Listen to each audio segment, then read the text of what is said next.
Yeah. All right.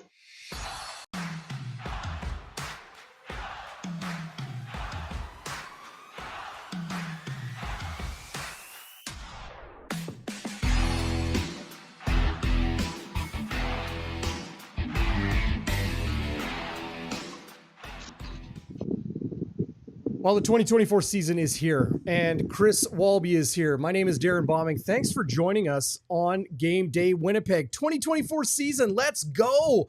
Season 3 for us here on the channel, and there's so much to get into. Chris, let's start where, people are really curious. How are you? Well, here's the thing. Darren, every time we've done this, we got headphones, we got everything. It's just one of these things you just push a button, it's on. And you and I were scrambling because we want to be on exactly at 1 p.m. So I apologize because the headphones, for some reason, weren't working. But we did work through it, and we're back, and we're ready to go and talk some football, which I definitely have missed it. You're asking how I am personally. I'm getting better, brother. I had a little bit of a misadventure, if you would, in Mexico. But I'm just happy to be here and doing the show with you, brother. Yeah. Now I'm having lots of fun on my end with the technical stuff. So, Chris, I'll just get you to share with everybody what you're most excited about for 2024 when it comes to the Blue Bombers, and so many of those familiar faces back again for this season as they try to make it to a 5th straight Grey Cup, something that really hasn't been done since the Edmonton football team did in the late 70s and early 80s when you were a spry rookie in this league. But what are you most excited about? The guys coming back and some of the familiar faces that are no longer here. Yeah, it's interesting you say that too, because I was talking to Adam Bighill, as he likes to be called. We were at one of the watering holes in the off season, and I said, one guy I hope you guys don't lose is the guy that I think is he's just a pure enthusiasm. I love the way he plays football. I got to meet him at a football game in East Side, and that's Jamarcus Hopalong or Hardrick. I just love the guy. I love the guy's attitude. And, of course, now he signs to Saskatchewan. We're going to be playing Saskatchewan first game. I think that's fantastic. I think the big thing that everybody's excited to see is Streveler. Obviously, Chris Streveler coming back. We know now, even though we knew for a fact that you're not going to play Zach. And somebody was starting a rumor that they saw him in street clothes. Now they're going, oh, did he get hurt? No, he doesn't have to practice now. He knows that it's like Brady, Oliveira, and Dembski. You think O'Shea's worried about that? He's not worried about that. He knows they know the system, and he knows they'll contribute when they're healthy and on the field. But I'm really excited to watch Streveler. 3 years in the NFL, back now, happy. And we talked off air, and you said he's the same guy off. He's just a bull. Just fun. Wants to laugh, wants to go out there and just contribute. I think it's going to be fantastic, man. Yeah, no doubt. I'm among all of us excited to see Chris Streveler on the field. He will get the start Monday afternoon on the holiday Monday in the preseason kickoff for the Blue Bombers and the Rough Riders. And then we'll get a chance to see some of those young guys as well. The Blue Bombers depth chart will be released soon, but the reality is it's a preseason depth chart. It doesn't mean anything because what you see on the field is what you're going to get.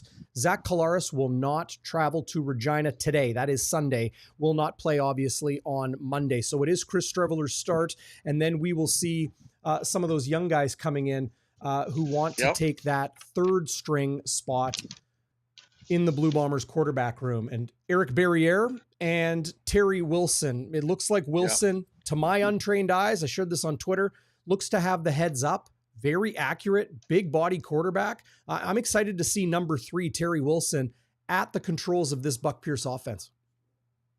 Yeah, they like him. He's a tall stick of weed. He's 6'3". He's got a nice arm. He's got good intelligence. You got to be smart to play quarterback. I think the 2 smartest positions you got to be is O-line and quarterback. But and they're actually paying that O-line nice now, which I like to see. But it's funny. We talking about quarterbacks. I'm wondering if the kid, what's his name, Jackson Tuchinski, who's I believe a junior football. Is he a Winnipeg Rifle? I believe he is. He's a Manitoba Bison. Bison. There you go. So I apologize to all of them there. I wonder if I don't know if he's making a trip. I love when these guys get an opportunity to play with the pros.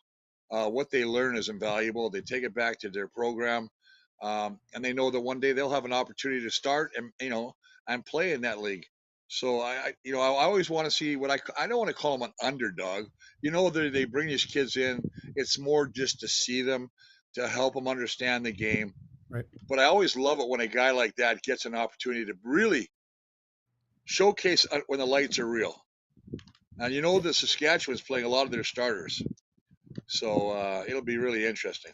Yes, Trevor Harris will start at quarterback for the Saskatchewan Roughriders. Obviously had a season he missed most of due to injury, and they went down to quarterback 2, 3, and 4 in Saskatchewan. Obviously one of the reasons they struggled last year. But new coaching staff under Corey Mace. It'll be interesting to see how they come out. When it comes to Saskatchewan playing all their starters and Winnipeg probably not playing a lot of their number ones, is that Saskatchewan and Winnipeg, this is the first preseason game in the CFL.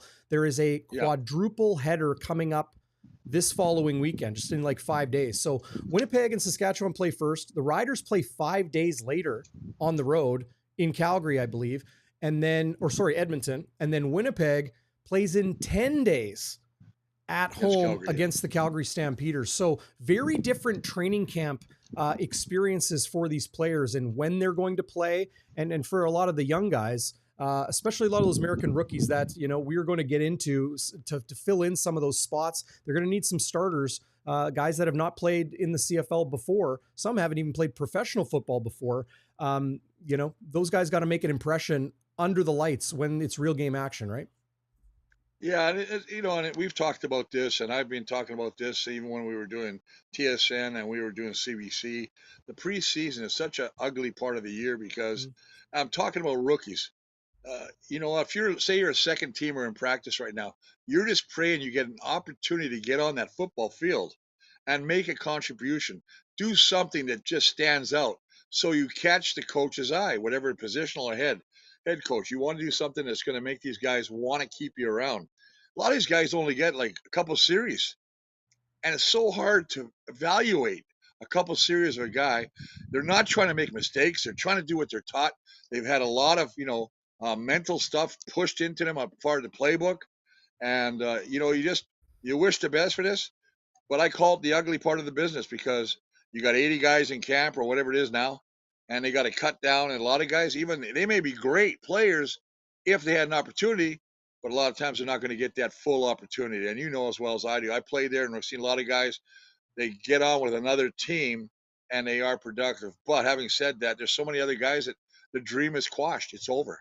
And they go back to whatever they want to do, 9 to 5 thing. So I wish everybody would have an opportunity, Deep. I'm sorry to keep going and rambling, I wish everybody had an opportunity to showcase what they could do. Yeah.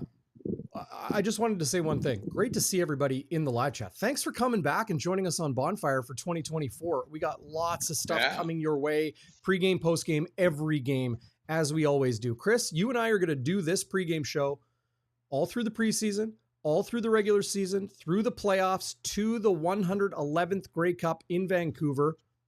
Maybe Winnipeg will be in it. I think they got a good chance. I honestly, you run into fans on the street.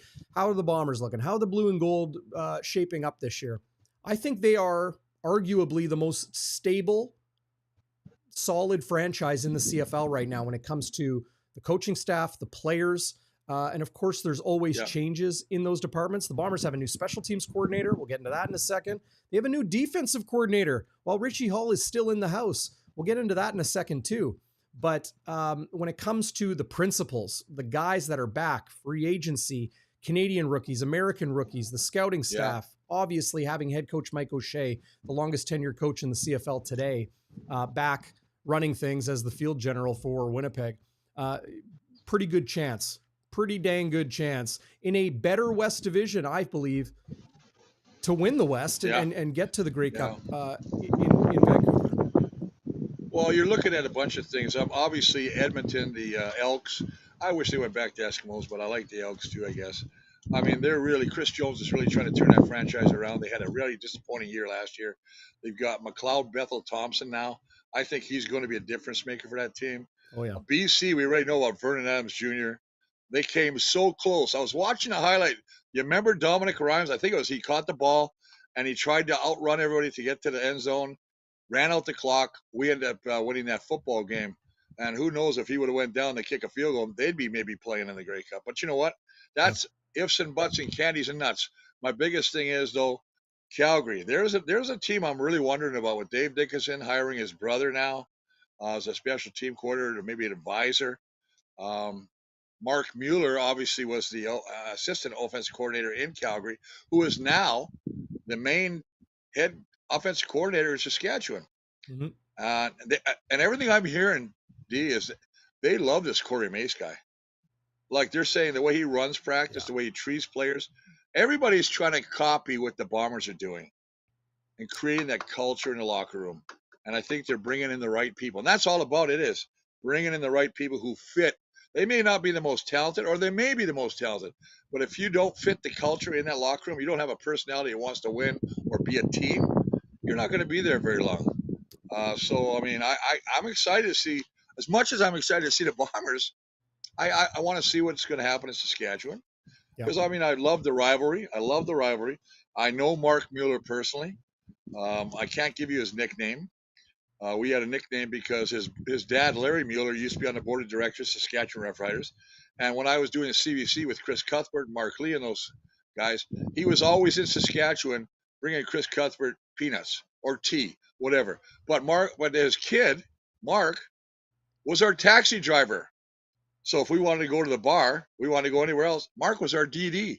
And he was just a great little kid. And now, look at him, orchestrating the big ship there. So kudos to him. And, just because he's a close friend, I'm really hoping that the kid does okay, man. I really am. And I'm excited.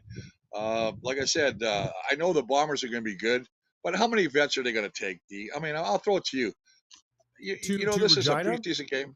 Yeah, they're not going to bring a lot of vets. I think if they do, what they need to do is find, give all of these young guys as many reps as possible against these Saskatchewan Roughriders starters, and against on the road, because it's a new field for them from what they've been working on in training camp. The beautiful new turf at Princess Auto Stadium, the newly coined Madhouse on Matheson, of course, which we will still refer to it here on the channel. But yeah, I mean, you got to find a defensive back. You got to find a receiver. You have to find a kick returner. The Bombers have nearly a dozen guys that they're, looking at to return kicks this year with the departure of Janarian Grant. Janarian Grant, free agent on the street. Anybody can sign him right now. Same too with Mario Elford, who was so good returning kicks for the Grey Cup champion Montreal Alouettes that he allowed, it was Chandler Worthy. He allowed Mario Alford to be traded to the Saskatchewan Roughriders last year. Mario Alford or Chandler Worthy on the street as a free agent as well. We'll mention this because we got lots to get to on the show, and everybody wants to hear your perspective, Chris, on the injuries that are Adam Bighill starting the season on the 6-game injured list. That's a big one. Same too with Jamal Parker, who was slated to be their starting boundary corner. He stole the job from Winston Rose last year. Rose, of course, also a free agent on the street. Maybe he's decided to move on from football. But Nick Dembski and Brady Oliveira, we know how good they are and how important they are as both Canadians and skill position guys in this offense. Brady Oliveira having an all-league season as the MOP runner-up league-wide. But, Pat Neufeld also placed on the retired list. Hang on, fans. Don't stress. This is a paper move, a procedural move. The league is aware what Winnipeg is doing. Pat Neufeld is not retiring. He will play this year, but he's been placed on the retired list to give Winnipeg some breathing room when it comes to the roster. Dembski, Oliveira on the veteran injured list. Maybe they play week 1, maybe not. Jamal Parker and Adam Bighill, they will miss week 1. How long they'll be? Mike O'Shea told us this week, doesn't expect Adam Bighill to be on the 6-game injured list very long. Great news there, obviously, for the quarterback of this defense in Winnipeg. But Jamal Parker will be longer than that. Not sure how long. Of course, we know Mike O'Shea keeps his roster and injury cards close to the vest. But some of the positions the Blue Bombers need to fill, Chris, I want to pull this up. This, for everybody out there, this is the depth chart the Blue Bombers released for the West final last year. Okay. So be wary. This is Saturday, November 11th, 2023. Okay. Everybody got it? Okay. Because I don't want to confuse too many people. But this is a good chart to work off of, Chris, for where the changes are going into this season. Demario Houston, who led the CFL in interceptions last year, he's he left via free agency, signed with the Calgary Stampeders. Perfala Exume, the special team stud, he is also gone. Okay. So this position here is where a lot of people had Jamal Parker slated to play this year. Okay. Now, Parker is injured. It looks like a rookie who was on the PR last year, Tyreek McGee, could be the starting cornerback. And at this spot, I'm thinking it's going to be Canadian defensive back Tyrell Ford, who signed with the Green Bay Packers last season. Came back to Winnipeg pretty late in the game, but he is going to probably be a starter at this field side halfback. We know Evan Holm, who I think has the best nickname on the team, the white defensive back. They call him Homie. Makes sense. Evan Holm, starting at halfback, was a CFL All-Star last year, along with Dietrich Nichols, who, for my money, is a top 5 player, any position in the CFL today. Brandon Alexander has been nicked up during training camp. We've seen a little bit of Nick Hallett there. We've seen a little bit of Retta Cramdy at safety as well. And then obviously this strong side linebacker. Okay. For those, not acclimated to it, this is not a linebacker spot. It's called the strong side linebacker. It's a defensive back spot. It's the dime back, they call it, because you got 1, 2, 3, 4, 5 defensive backs. That's 5. That's the nickel. The 6th defensive back right here, that's the dime. The nickel and the dime. You add one more, you get one more coin, right? So Retta Cramdy, as a Canadian, took that spot last year. Probably going to work at strong side linebacker. But what's been interesting is Brian Cole, who was a weak side and middle linebacker last year. They've moved him to defensive back, Chris. I think he could play this strong side linebacker spot if Cramdy needs to maybe move back to safety. So that's kind of the back 6 of the 12-man Blue Bombers defense. There are changes. No Winston Rose, no Demario Houston. Jamal Parker will miss a good stretch of time, but they have a lot of those guys back from 2023 going into 2024.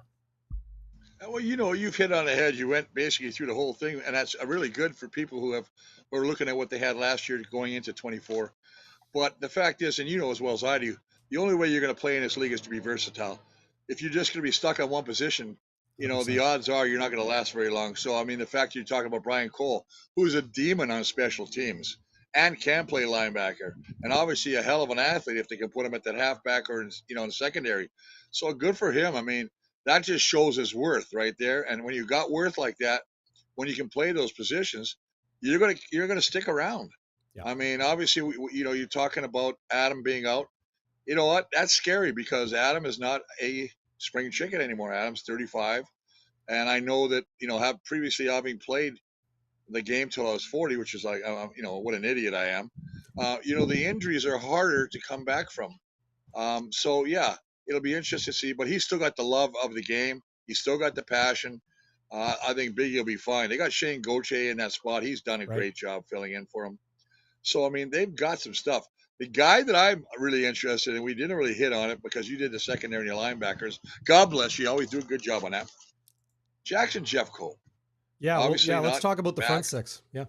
And I got to tell you, man, I know they got Abadab. What's his Abadaba Haba? I always call him Abadab. Dude.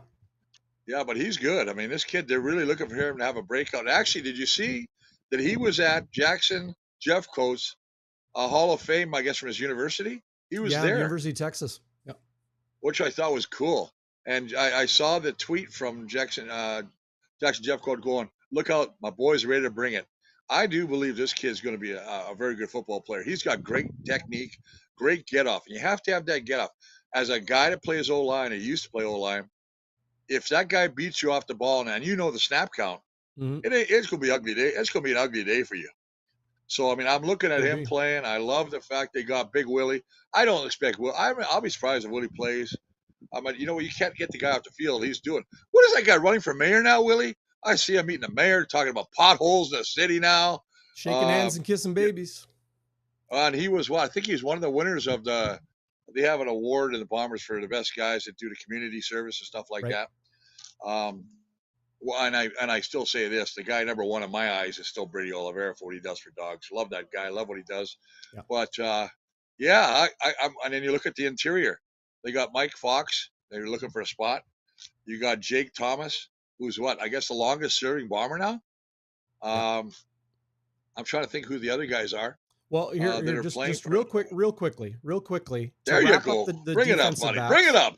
Yeah. So Tyrell Ford, that's the Canadian draft pick from a couple years ago, fresh off his time with the Green Bay Packers. He's probably going to start at corner, as I mentioned. Tyreek McGee, this is the guy I think has the lead, or at least the inside track on being the starting boundary corner next to Dietrich Nichols this year. He was here on the practice roster last year, or, you know, they had him on the one game or whatever, but he's familiar with the team and hanging around, that sort of thing. There's Brian Cole, the linebacker. Well, no, he's now a defensive back. He's listed with the defensive backs here as you see. But I mean, look at the amount of names here, right?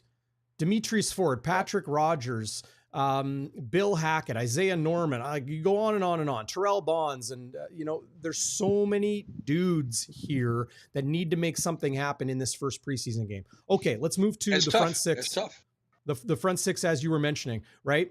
I'll quickly go back to the depth chart from the West Final last year in November. Okay, Adam Bighill, he's going to be the starting middle linebacker. Won't be week one. No matter what, yeah.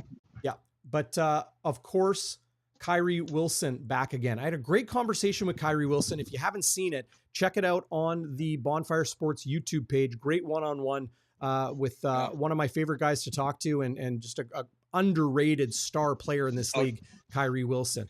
Jesse Briggs 100%. Retired.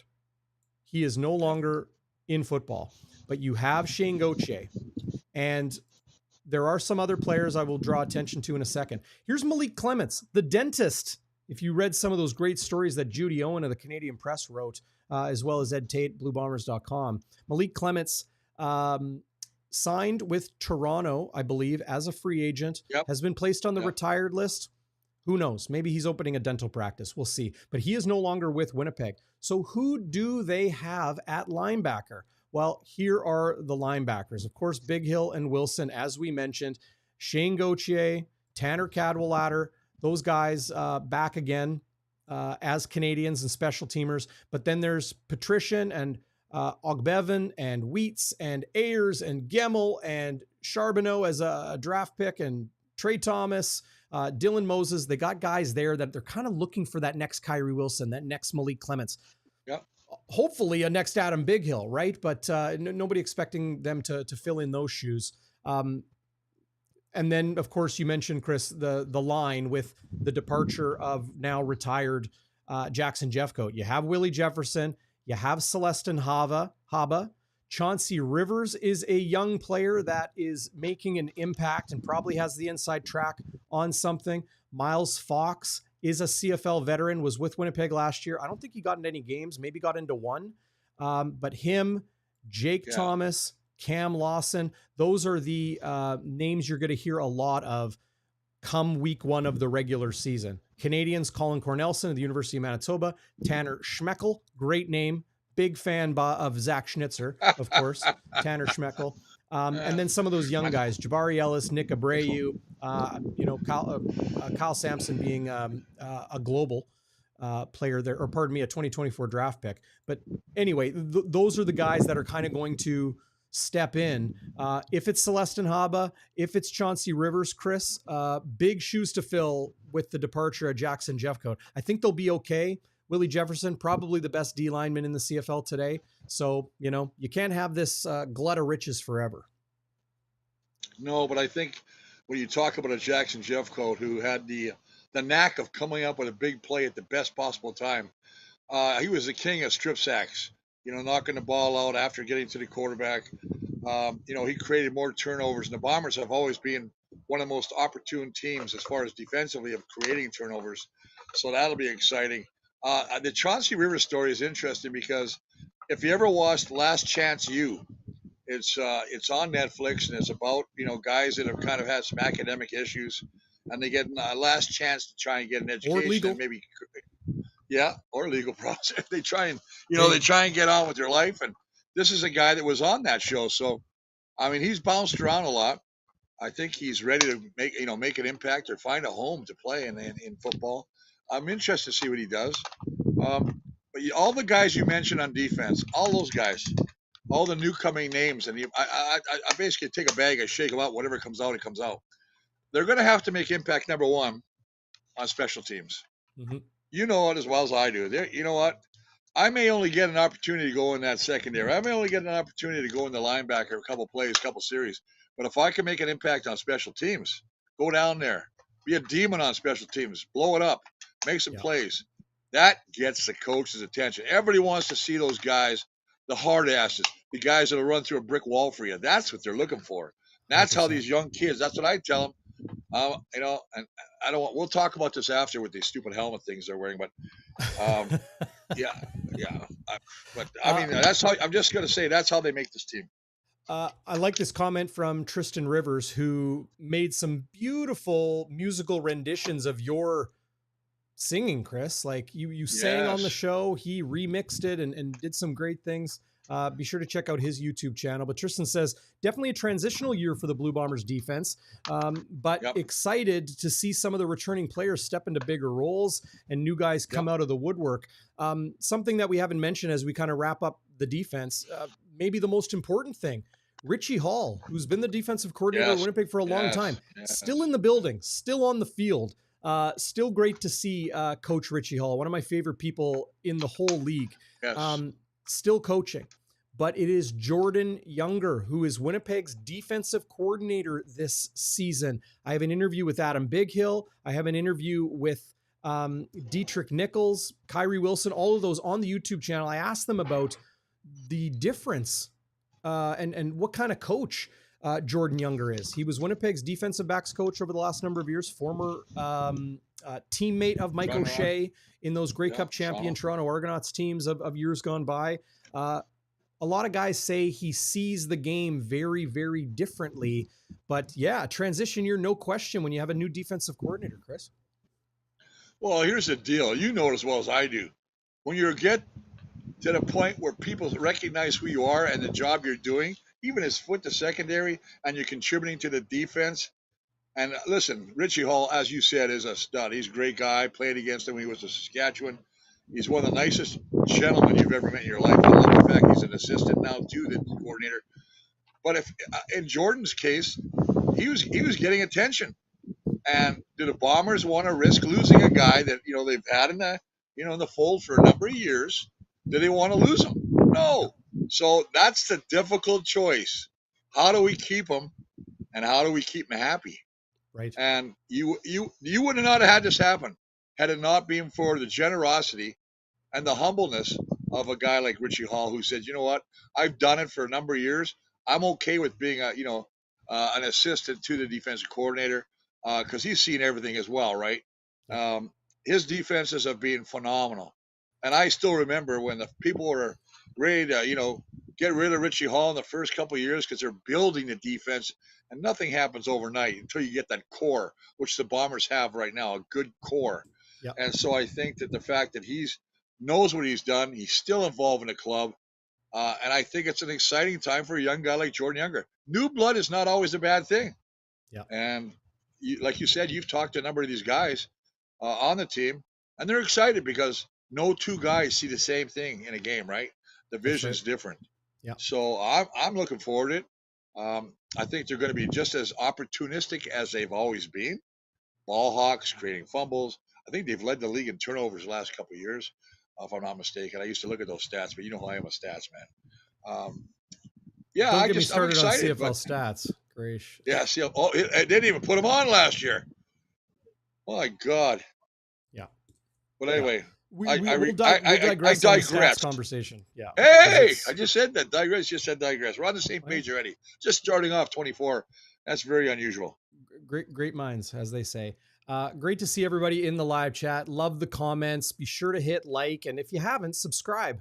If you're watching and you're not logged into YouTube and you can't subscribe, it's really easy. You just sign up for a Google account. Everybody has one, so go ahead and do that. It means a lot to our channel. And I'll mention this too, before we get into the special teams and the defense. If you're interested in sponsoring this show, we've got some sponsors coming up this year. We're still in the preseason here, but if you're interested in sponsoring, drop me a line. You can call or text the Bonfire hotline all the time. You'll find the number in the YouTube description below. You'll find it on Facebook in the description too, or wherever you're watching this.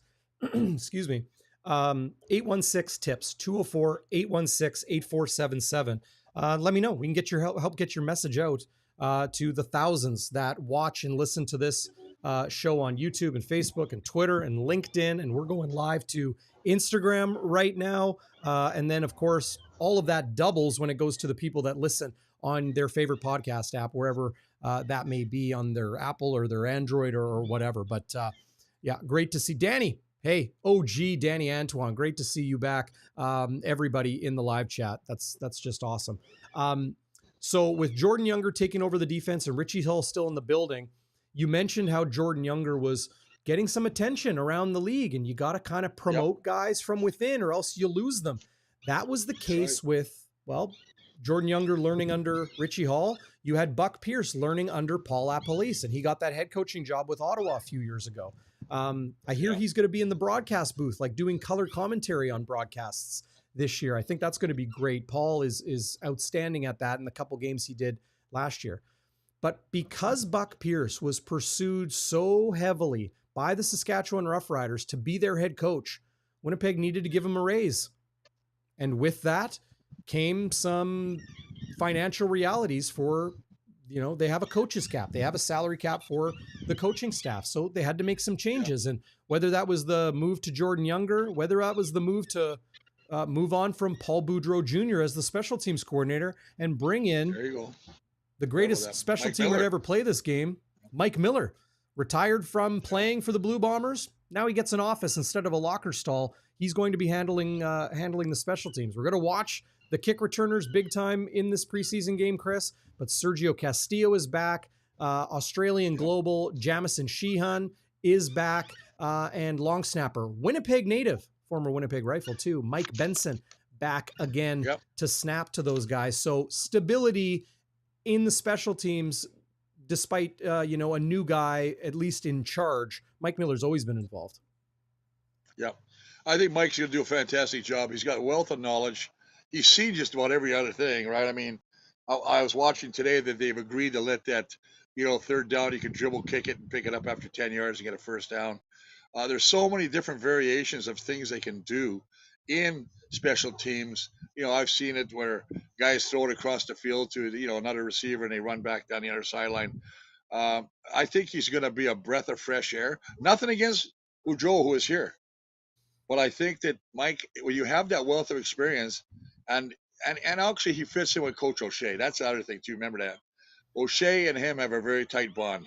Yep. And if you get along with the guy that's your mentor, your head coach, and you're playing for him, he's whispering in his ear over the years, "Hey man, when you retire, we got an office, man." And and I just think it's fantastic. Now I believe Boudreau went somewhere else. I think he's still got a job. Yes, Paul Boudreau Jr. is now going to work under another outstanding head coach in this league, the new head coach of the Hamilton Tiger Cats, Scott Milanovic. There you go. So you always like to see that, right? You don't like to see somebody going one way and not getting opportunity. So I think it's a great move by the Bombers. Again, it's that culture. You're building from within. Jordan Younger, Mike Miller. Next we're going to have a mayor debate or a mayor election. That's going to be Willie Jefferson, because he's all over the place now, man. I love watching him, man. He's just on everything. He is, if he's not the most popular, he's one of the most popular Bombers in a long time. Final thought on special teams, Chris. Wouldn't you say that the cover teams in particular was pretty weak in 2023? They have to be better there. Yeah, and I agree with you. And that's why I stated that all these rookies that you mentioned, and more so the secondary guys, you're not going to get fat old linemen on the special teams. They'll block for field goals and stuff, but they're not going to be downfield, terrorizing anybody. But the DBs, the linebackers, the receivers, sometimes you want to get on that field as much as possible. That's where they're going to make the game. That's where you make your bread and butter. That's where you earn a paycheck. So for me, that's what it's all about. when you're talking about O-linemen, yeah, we drink a lot of beer. We tell the best jokes. We don't always get paid the most, but You spend all your I'm money on looking forward. cheeseburgers. That's the problem. Well, I'm looking forward. Well, lucky beer. I'm looking forward to seeing this. I think it's Gabe Wallace. They're very Gabe high on. He's Wallace, yes. 350 pounds, 344 pounds. Big boy. Uh, Second round pick yeah, in the 24 draft. Yep. they like this kid, and he's going to get a lot of opportunity to play. So that's another thing. And I know we haven't said this, and I didn't know about this till a couple days ago, that you can actually get to the game or watch the game or stream it or something on CFL Plus. That's right. And I didn't even. I have to figure out how to do that. I'm not the most adapted one of these things. Well, we got you into this live stream. We got you into this YouTube live. Did. Yeah. You're on Instagram. You got me going. You're on Instagram right now from your dock at the lake. Come on! Right. I got my boys out there. They put my dock in yesterday. My son brought 9 guys here, and they put the dock in. Had to remove some barrels. They did a great job. How much beer did you have to buy for 9 guys to put in a dock? Well, we haven't talked about payment, have we? Bonfire Sports need a raise, buddy. So we just dig it. I'm just one broke old lineman, ex-old lineman. But no, the kids are great. They did a good job. So, and it was a miserable day too. With the rain we had yesterday and the beautiful today though. Well, I'm on the deck, and I swear to God, this is just gorgeous. And that's why I was excited, because I said, if it rains, I don't want to do the show from the inside of my cabin or from my garage. This is what it's about. I got a guy walking down to the dock right now with another cooler full of cold ones. So I guess the kids are in for it again. We got a throwback we got a throwback from Tom Rogers, Chris. Do you ever watch Frank Rigney on special teams? An O-lineman who was a beast, always first man downfield. I love Frank Rigney. Frank Rigney's a stud, man. That's great. I don't mean to downplay the importance of O-line. Because you know what? We do have to play special teams when we're blocking for a field goal. And we remember many times, going against Edmonton, going down, I'm there. We got the angle, buddy. Oh, Gizmo, you're mine, brother. And you're just about to get him, and you just take that one step, and next thing you know, you're just counting his cleats as he's about 20 yards past you. He made us look silly. But that was Giz, the greatest returner in the history of CFL. Yeah. But that's about the only time. But I remember, do you remember Miles Gurrell? Miles Gurrell was on kickoff team. And guys used to say that he'd come down in Hamilton or Montreal when he was with them and bust up that wedge. Nobody wanted to block Big Miles. Nope. 6'8", 350 pounds, and he could run. I always said this. I'm going to tell you right now again, pound for pound, I think he's one of the best athletes in the O-line I've ever seen. I mean, the things he can do. Plus he was my locker partner, and we made the rookies fill up that big 5-gallon jug of beer every time. So we had some good times. And I know I'm wandering, but it's just game 1. It's preseason, so I got to tell you some stories. Well, absolutely. That's why people come here to Bonfire to listen to your stories. So we've looked at the defense. I want to get into the offense, and we're still kind of touching on special teams. I had a question here. Who's popping off the page when it comes to returners? Well, that's so hard to do because they're not blowing each other up, playing full speed, 100 miles an hour, exactly. Helmet on helmet stuff in practice, in training camp. But the players that are returning kicks include receivers, Ronnie Blackman, as well as just pulling them up here. Aaron Cruikshank, 76. He's one of the guys I think that is definitely one of the principles when it comes to the guys that they're trying to see if he's a returner, as well as number 24, a running back, Chris Smith, and see the numbers are kind of all over the place. Oh yeah, Brett McDougall is a Canadian that's been returning a little bit. Marquise Bridges, an American defensive back, Cody Case, who is a teammate of Chris Streveler, I believe. Streveler, South Dakota. Yeah, that's right. South Dakota State. Watch those closely. Watch those closely Monday in the game. And you mentioned CFL Plus. That's where you're going to watch the game. You just go to the CFL's website and you click on the link that will be there for CFL Plus. You'll be able to watch it on your phone or on your computer or on your TV if you got one of those smart ones, or you're able to plug your something onto it. What's that, Chris? Oh, sorry, I hate that too. My dog was going into one of the tents. Oh, okay. I thought you were signaling to me. So no, fuck. I'd never signal to you, brother. You know what? You're the boss. I work for you. No. You know what I'm talking about? You're the MOP. You're the Brady Oliveira. I'm just putting the ball in your belly. You're going with it. Oh, I wish I could. I did carry the ball once. I remember blocking for Willard Reeve. Yeah, I remember that was when the Chicago Bears had that one big heavy set guy. And they did that for me one time, put me in the backfield. And Cal Murphy wanted us to do this thing where we'd run the ball. So that was pretty cool. But see, I can hear Luca. I can hear Luca there. They're all over the place. I got people coming here and going. But I got, the guy that I want to see, and I know we're talking offense, and you talked a lot about Streveler. I am excited to see Chris play again. He's a brute. I mean, he's just a beast to tackle. And I said this to you yesterday when we were talking. That's a good dog. Way to splash me with water. You know what? I watched some film that he was on Saskatchewan. He ran through 3 guys. He's just a force. I mean, I don't know. I just don't know what he's going to do. But I want to see this kid. What's it? Michael Ike? Yes. Michael Chris Ike? Michael Chris This kid Ike. is you look at the Canadian talents you got now with him and Johnny Augustine, Brady Oliveira. Yeah. A 3-headed Canadian, juggernaut. You can play anybody. That's why they're not rushing. You don't need Brady right now. This is an opportunity for these young kids. Can they keep 3? Man, that's going to be interesting. I don't know how much Johnny makes. Sometimes you only have so much pie to spread around, so it'll be interesting to see what they do. I'm not saying Johnny on his way out, but one of those guys that, can he keep 3? That's my question. I'll just put that to you. Right. Well, the Bombers have made some cuts over the last number of days. They got to their 75 roster number plus non-counters. Yeah. What are non-counters?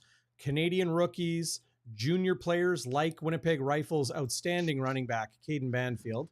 He's a Winnipeg Rifle, one of 2 in camp this season. But non-counters are Canadian rookies, global players, and draft picks, right? Guys that have never played, Canadians that have never played in a CFL game. So Michael Chris Ike being a 2024 draft pick, non-counter. Yeah. But they just have the one American, Chris Smith. He might be a kick returner this year, right? They're going to go with Brady. They're going to go with Johnny. They're going to go with Michael Chris Ike. Sure. You're right. He is built like a brick house. With the full caps expletive in the middle of that brick house. Incredible physique, big, powerful runner. Different style, I would say, than Brady Oliveira, but similar in the way that they kind of run upright.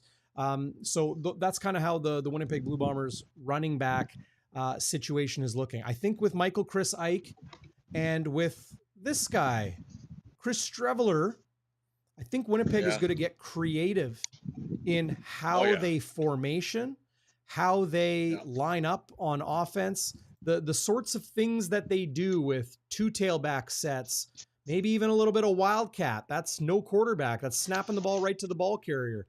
Chris Streveler is a wildcat in his own skin, right? In that he's a quarterback, but you snap him the ball, he can just run between the tackles. But at tight end, last year they used Liam Dobson and Tui Ellie, the Canadian offensive lineman, who were both, in the run to start this year, but they use those 6th offensive linemen as a tight end. They're going to get very creative, lots of different things with the way they work Dembski inside and Oliveira to receiver and Chris Streveler being a real X factor in all of that. It's legal in the CFL. We haven't seen it a lot, but it's been a couple years now, Chris. It's legal to have 2 quarterbacks on the field at the same time. Yeah. So I think it's going to be really, really fun to watch what Buck Pierce has cooked up as the season goes on. You're not going to see it right away. You're not going to see it in the preseason. Well, no, they don't want to show any of their cards in preseason. But I do like what your point is, because if I need to get that yard, I'm probably not going to get as fancy with bringing in a receiver as a tight end. I'm probably going to put in Tui or some another big body at that tight end. But if I, 2nd and 3, why not play the game? Exactly. You get a mismatch guy looks like he's blocking. You see it all the time in every league. they hit, they release, and he's wide open. Nobody covers him, get a touchdown or a big play. So, but it's funny you were talking, and I'm going to go away from your topic a little bit. We were talking about global players. You were talking about global players. And I'm just thinking about what happened to the guy that played with us last year. Teodric Hansen. From Germany. Yeah. Signed with the Toronto Argonauts. He did, eh? I didn't know that. I've been trying to keep up on that. I'm really happy for him because he deserves it. He was under this like global salary cap for the first couple of years here in Winnipeg. Yeah, and he wasn't happy. That's right. Well, who would be? I mean, he's one of the most impactful players in the CFL today. And, they were restraining him to make, $80,000 or something. I don't know exactly what the number was, but good for him to go to Toronto, probably lead their special teams with all that he learned here in Winnipeg with the glut of special teams minds that are here. And make the money while, make hay while the sun is shining, as they say. So Bomber fans will definitely miss Teodric Hansen, the German global, but that's the way it goes. And I apologize for forgetting his name because he was an impactful player for me. I always liked him. I know he was injured a little bit and he came back near the end of the year. He's always a guy that's a force on the football field. He's 110% everywhere he goes. Mm-hmm. One of those guys that'll sell out his body to make a play. That's what I liked about him. I mean, a lot of times, these global guys come up and they're really not adept at playing in this league yet. So for me to watch him was great. But and then I'm going to digress again. How dare Let's you? talk, because I don't know how much time we have left, but I want to talk about this rule about wearing planter helmets. Well, can't we get through the offense first before we do the grab bag? All right, you're fired up about the Guardian caps. I know you are. I'm not even lying to you, Chris. I had a dream last night about these Guardian caps. Okay. That's how weird these things are. That's kind of disturbing. Well, you don't know what kind of dream it was. Hmm? Oh, I bet I can. You woke up with garden gloves on. I don't know what that means. I don't know.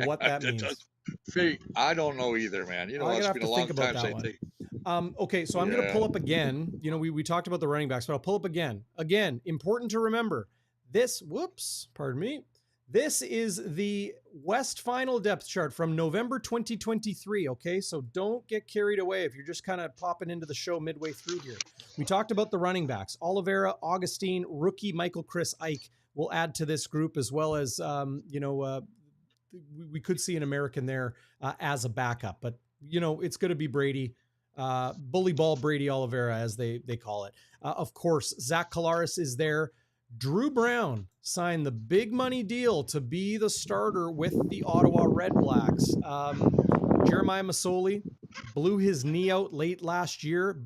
Injuries to both knees or both legs in each of the last 2 years. So Drew Brown very likely to be the starter week 1, with Masoli potentially coming back later. Dakota Prukop, I think, signed with BC. Yeah, I don't even know if he's still there. Either way. Don't know either, but... Yeah, the Blue Bombers have Chris Streveler backing up Zach Collaros, and then two rookies that are fighting for those spot, Eric Barriere and Terry Wilson. We're probably going to see a lot of Terry Wilson and Eric Barriere in preseason week 1, Monday afternoon in Regina. The Navy SEAL, Damian Jackson, 1 year in the CFL. He has now moved on from football. Who's the fullback? Yeah. Maybe it's Michael Chris Ike. Maybe it's Chris Streveler. Maybe it's somebody else. But I think Winnipeg, for the most part, is going to be okay with their backfield in the offense. Yep. Let's talk about the offensive line, Chris, because to me, outside obviously of Rashid Bailey signing with the Toronto Argonauts. Okay. I was like this. I was like, let's talk about the O-line. Stop having the dreams of all these garden pots on your head and waking up with rubber gloves. Let's talk about the O-line, because I mean this is going to be an interesting spot. Jamarcus Hardwick gone. Jeff Gray not being re-signed. Why is Jeff Gray not being signed anywhere else? He's a Canadian. He's got about 4 years experience. I think he went down to Green Bay as a rookie. Yep. Nobody's taking this guy. I know he's smart as a whip. He's an engineer. Maybe he doesn't want to play anymore. We don't know the insides and out of that, but he's an engineer. Big guy. I think he probably just is looking at being an engineer. I think he can make almost as much, if not more money. Oh, you make more money with less, trauma to the body. 100%. Yeah. Can you Way to answer put it. Merv Star's question? Merv watching, great name, Merv. It's my dad's name. Merv Star has a question on YouTube there, Chris. Can you answer him? Where did Hardrick go? It went to the Riders, Saskatchewan, our rivals. And I just watched him, and he's talking about how he bleeds green now. I mean, he's like the flavor of the day, buddy. Wow. I love this guy, but he went to Saskatchewan. Now and this is why I'm so excited. I mean, I wish TSN or whoever wants to cover these games, I wish they'd show the preseason like they used to, because I know that it's not as attractive because you got, yeah. But you know what? This is a game that really intrigues me because of the players, because of the new coaches. I'm glad we can watch it, though.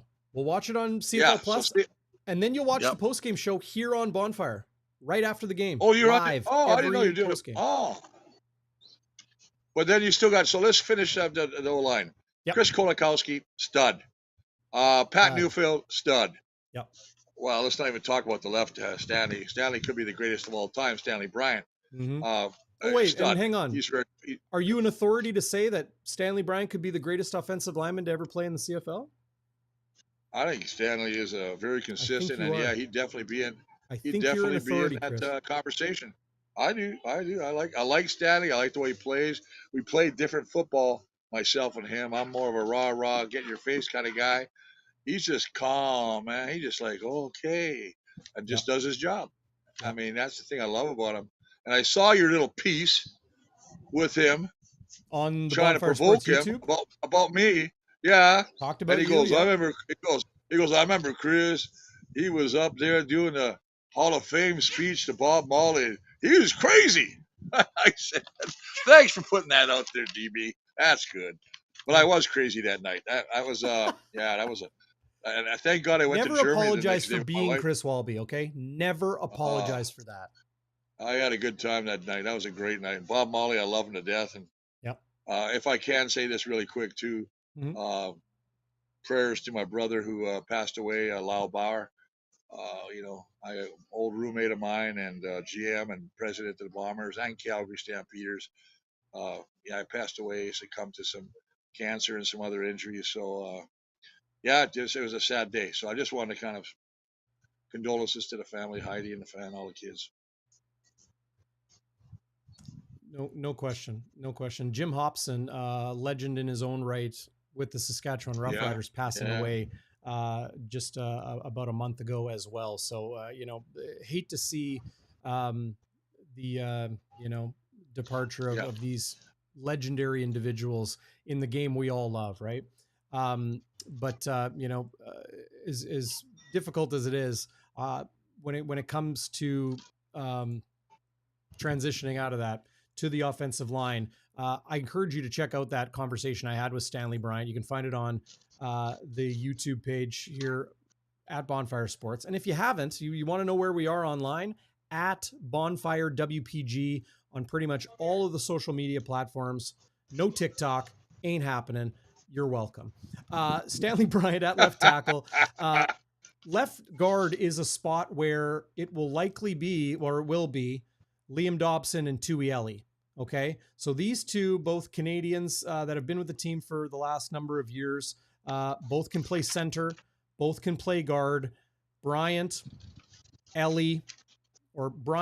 Dobson, Kolinkowski, Neufeld, and then of course they need to find a right tackle, Chris. There is one player that is really kind of leading the way when it comes to the Blue Bombers offensive line and some of those new guys, and that's Eric Lofton. Coincidentally, started a handful of games for the Saskatchewan Roughriders at right tackle and at left tackle. So the CFL experience has him leading the way with, some other guys, Chidi Okeke, Chris Ivey, Khalil Keith, a handful of other Americans that are there or the handful of Americans that are there that could potentially fill in that spot. But overall, I think to get a veteran to step in for an irreplaceable player in Jamarcus Hardrick, West Division most outstanding offensive lineman in 2023. The energy, the leadership, the pure, I'll just say it, piss and vinegar that he is between the whistles and the white lines. I don't know if you're going to be able to replace that, but it is nice that they have everyone else intact and a veteran in Eric Lofton looking to start there at right tackle. Well, it's interesting you talk about Lofton getting his opportunity with Saskatchewan, now in Winnipeg, much like Jamarcus Hardrick, who started his career in Saskatchewan, came to Winnipeg, played 8 years here, and had a great career here, and he's still going to be a force in Saskatchewan. I was listening to Corey Mace, the head coach of Saskatchewan, on one of his websites, and he was talking about how just having him in practice, how he runs down the field. Everybody else on the O-line has picked it up now. They're all running to the ball. And you'd think that'd be a normal thing, but it's not. Some guys block and they just, get ready and they walk back to the huddle. Yeah. He's got that whole, line running, and they're enjoying it. And he's contagious. And that's the thing. You can replace talent maybe, but I don't know if you can replace attitude. I don't know. I might be wrong, but I think attitude's a huge thing. Yeah. Yeah. That leadership and that energy, right? Like in the media, we would go to in the media, we would go to Jamarcus Hardrick to get a great soundbite, a great quote, something that is guttural and from the heart, right?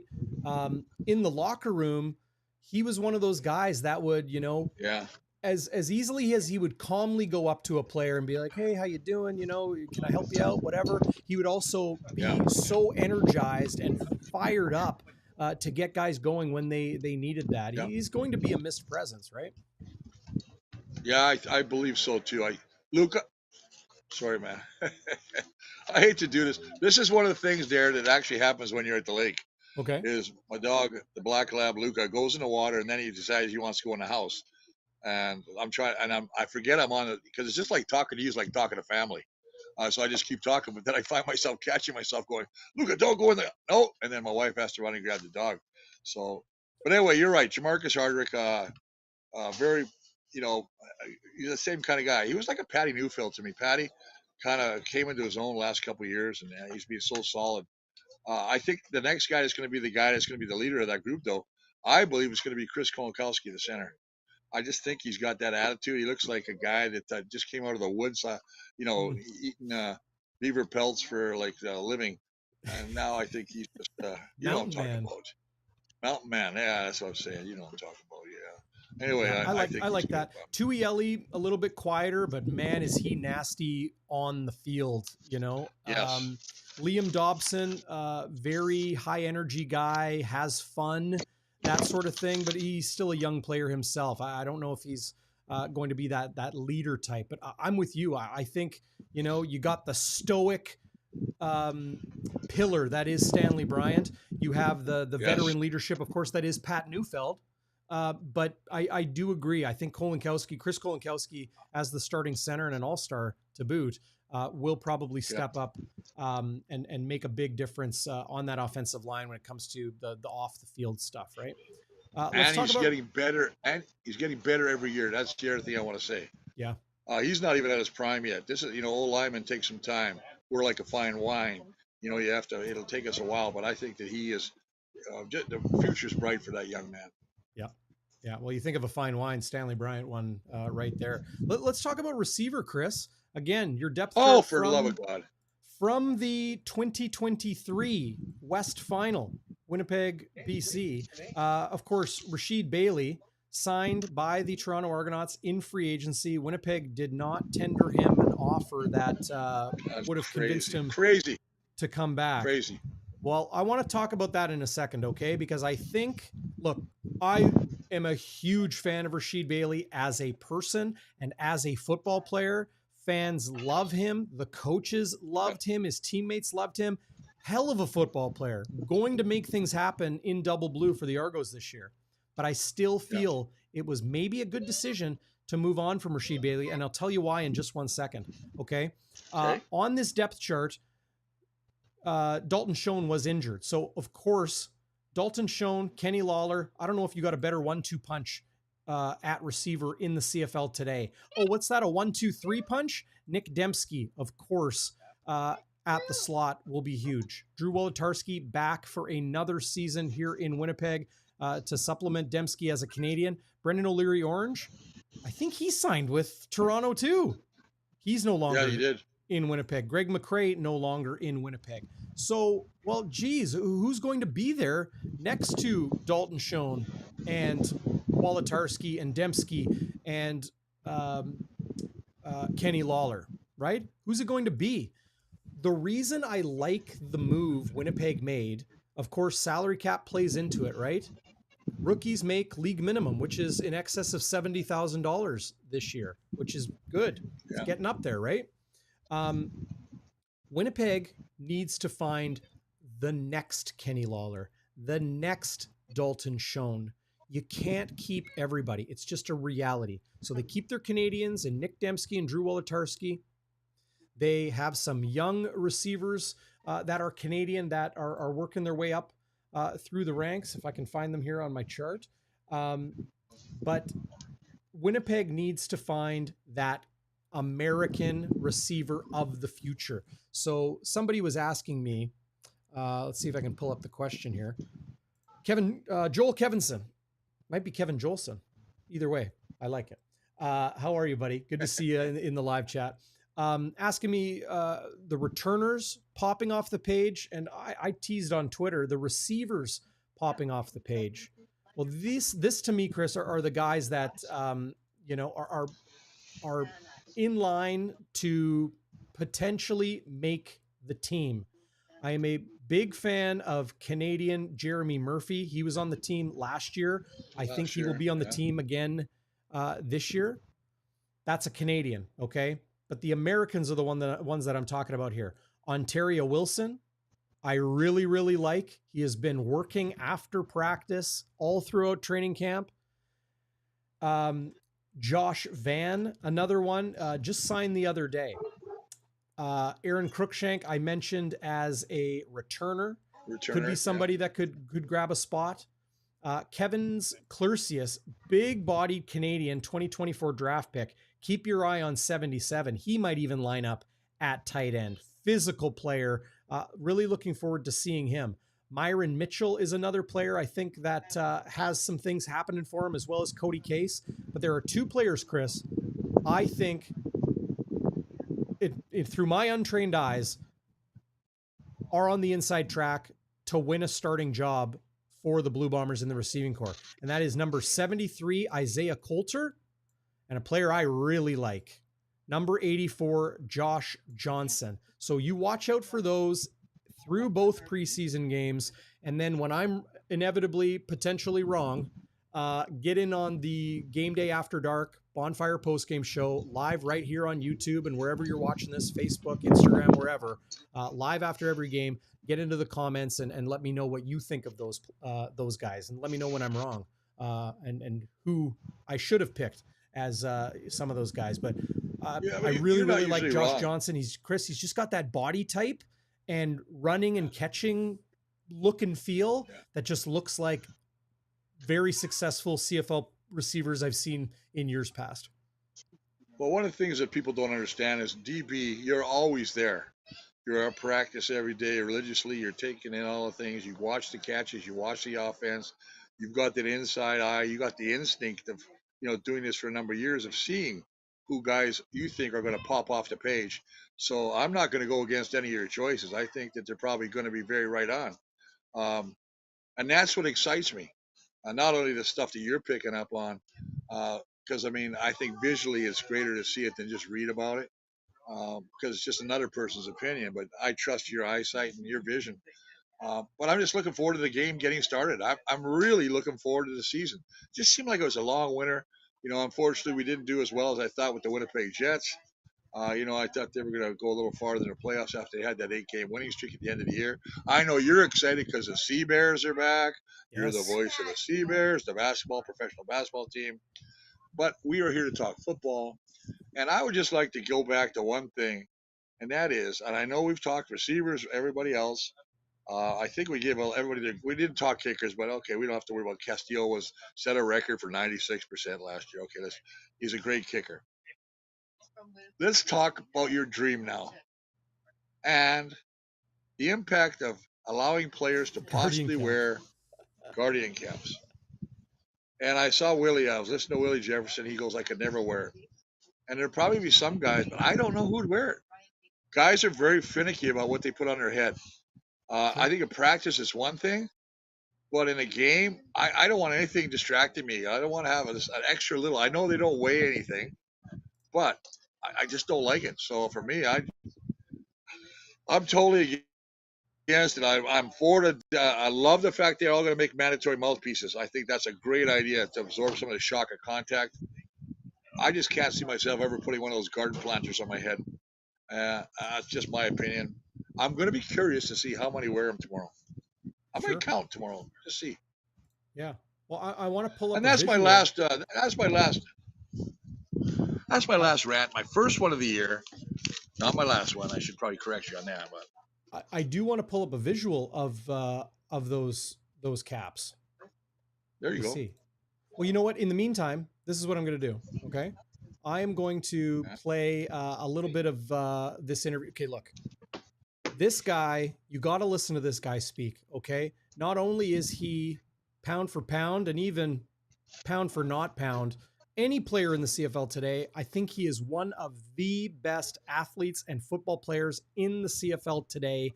And Winnipeg continues to sign him to contract extension after contract extension because of just how good he is. But listen to this man and what he has to say. I'm just going to play a segment of it. If you want to listen to the whole interview with Blue Bombers defensive back Dietrich Nichols, you'll find it on our YouTube channel, but you got to hear this guy.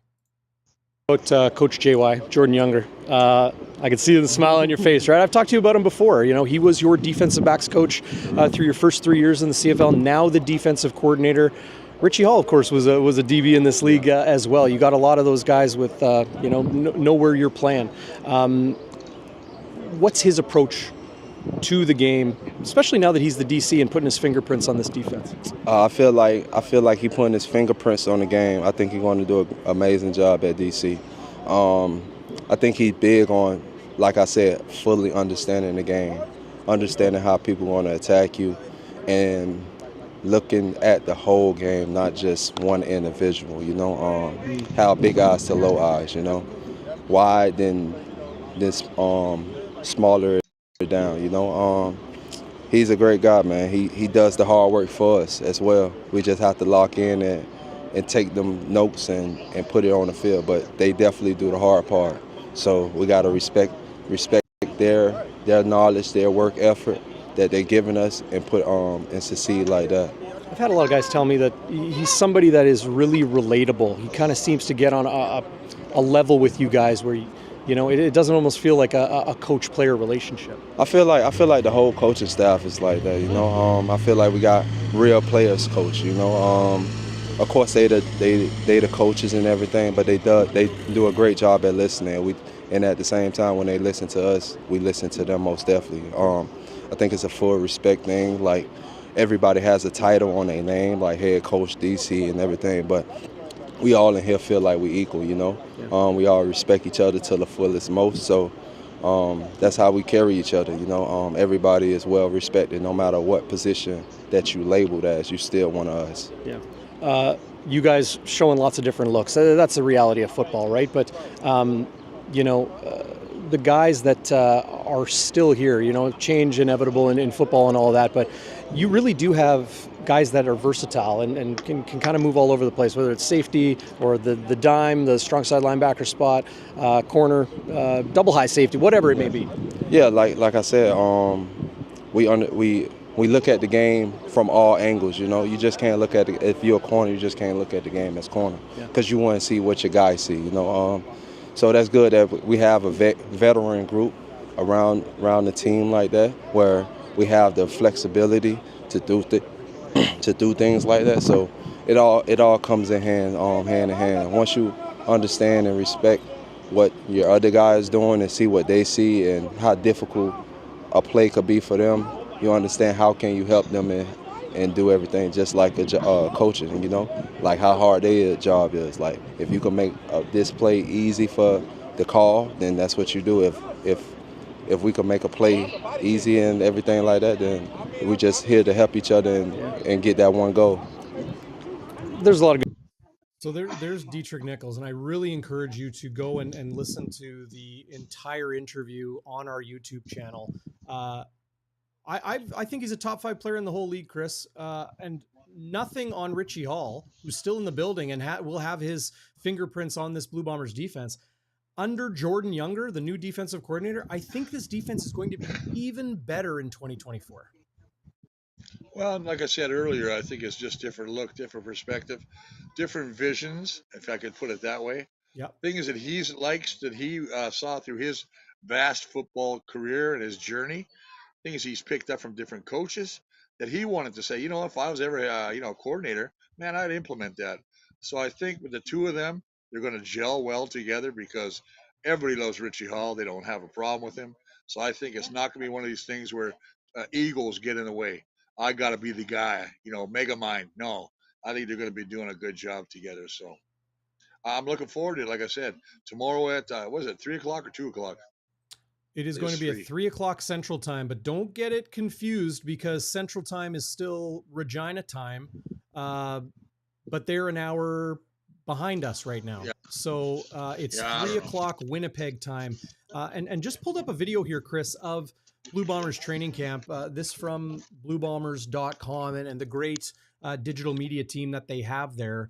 But you're getting a good look at the Guardian caps, the ones you were talking about there. So these are a foam sleeve, for lack of a better term, that goes over the helmet.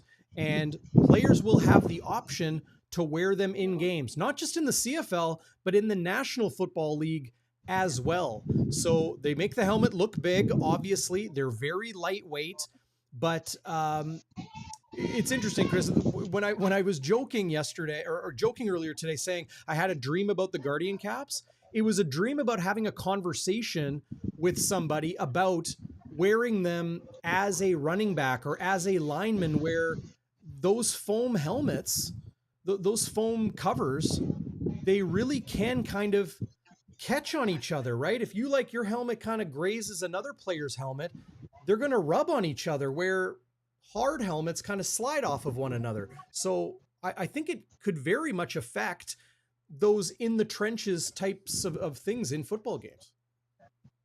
Yeah, I think if you're going to wear those things, you should bring back the head slap. Because if you're going to put a mattress on your helmet to prevent the CTE and concussions, and I'm all about the health and safety. I guess the thing I'm looking at is progress is sometimes I don't know if I agree with the way the progress is working. I told you earlier, I agree with the mouthpiece. I think that's a great idea. Mm-hmm. I just don't want to make the game something that's not. I mean, these guys, think about the guys in the old days, they're playing leather helmets. Then they started with face masks. Then you got all the nice stuff inside. They've got all these nice pads inside your helmet. Now they got these new helmets. Now they can measure CTE. They can measure the impact. Is this helmet, this Guardian cap, going to take away from the actual reading of the contact? And that's what I'm saying. I mean, I don't know if you can, unless they put something in the Guardian cap. But then that becomes a thing where you're starting to get so much technology. Like I said, what if one of these helmets falls off and covers the guys? No, I'm just being stupid now, but I just don't like. I just don't like them. Look, Chris, I don't like. And I hope I'm wrong. I hope it works out, and they say it's the best thing ever since sliced bread. But I just don't. I don't know, man. I don't like to correct all of the finer details, but one thing that you mentioned that I will put a correction on, because it is important. All of the sensors and that sort of thing that they do have in helmets, they cannot measure CTE. We know that because they can't even find CTE in alive subjects, right? You need to dissect the brain for that. But I know what you meant. I think everybody knew what you meant. Contact, they can measure collision, speed, and likelihood of concussion, that sort of thing, right? But we'll see how these Guardian caps shake out. I love the conversation people are having in the live chat about, some say they look wrong, others understand, that sort of thing. I've heard that they're going to redesign them so they can brand them and get the W on it or get the Rough Rider logo. That's the other thing. I didn't even think about that. That's right. Yeah. There you go. Yeah. It could look like two guys playing in a snowfall. You don't know whose helmet's whose, except for the sweaters. Oh, they'll have different colors. Well, I know. Darrin, but I'm just not a big fan right now. I know you're not. But I'm always one of these guys. I'll be the first guy to say I'm wrong if I'm wrong. Yep. But that's it, man. The Blue Bombers have released their depth chart just moments ago. So you're seeing it live for the first time here on Bonfire Sports.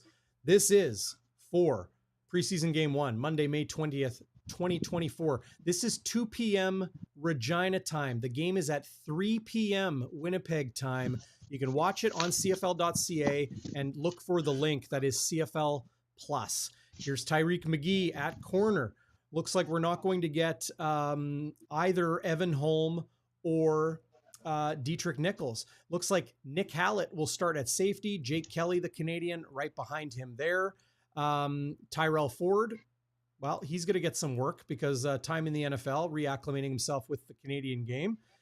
Brian Cole at the dime back spot, moving to defensive back like we talked about. Reddick Cramdy is there, but probably more in a support role as they get a look at these younger guys. There's the veteran Shane Gauthier amongst 3 rookies, and Ogbevan, Moses, and Gemmel at middle linebacker. John Patrician, Ayers, Wheats, all the rookies with the veteran Canadian Tanner Cadwallader. And of course, no surprise, as you mentioned earlier, Chris, no Willie Jefferson. We're going to see a lot of these new guys along with, the returning Canadians, Cornelson and Lawson, American Fox, Tanner Schmeckel, of course, the Canadian.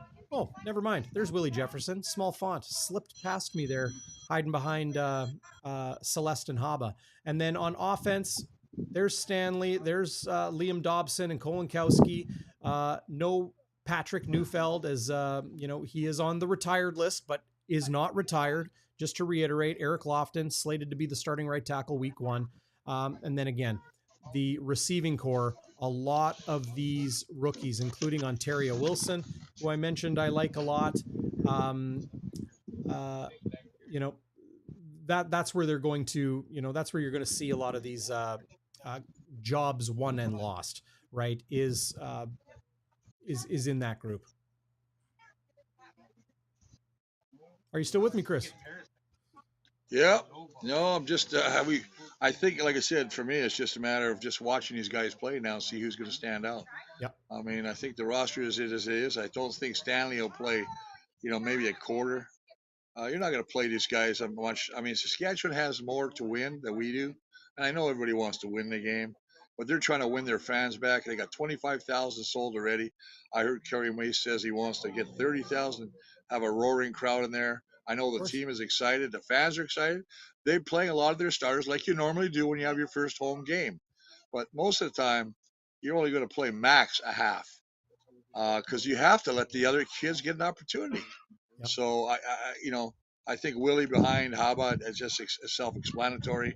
I think the fact that, Streveler starting with Zach is smart as heck. Mm-hmm. We talk about Terry Wilson, talk about the other quarterbacks. Receivers, this is make or break time for the guys, buddy, and that's what I like to see. I'll be watching it. Of course, it's going to be on, I guess, live stream or whatever. Yep. But you can still see some stuff. I mean, it's not as good as watching on a TV where I don't know if they're going to do replays or anything like that. I know they have broadcasters. Somebody's going to talk about the game, so that'll be okay.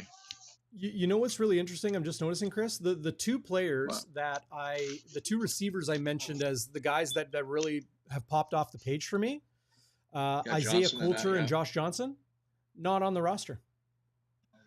Well, that's very strange. I don't think it's strange. That's very strange. No, think about it. They don't really need to see them. They want to see the other guys because they're going to make cuts. Yeah. If you know you're not going to cut a guy, do you really need to put him in the game? You must really love the guy if you haven't seen him except for tape. Because I don't care. Practice doesn't really tell you everything. And they only do contact once a week. But when you're good, you're good. Yeah, it's different. Yeah, I guess when you're good, you're good. I don't know, man. I mean, that's another thing. But I agree with you. I don't know if I agree with you, the fact that they think that he is. I put it this way. I agree with the fact they want to look at other people. But I'd still like to see the guy in a game. I mean, even if he plays a quarter. But I guess you can only bring so many guys. I don't know how that works. 75 guys. You're only allowed to bring so many people. They can bring everybody if they want. There's a cost involved, right? But Wade Miller, Wade's got money. Yeah. Come on, man. Yeah. Go ahead. You got something. I'm just like. You got keys to the game? Is that you unfurling your papers? No, I don't got no keys to this game except for trying to make the team. I guess don't be timid.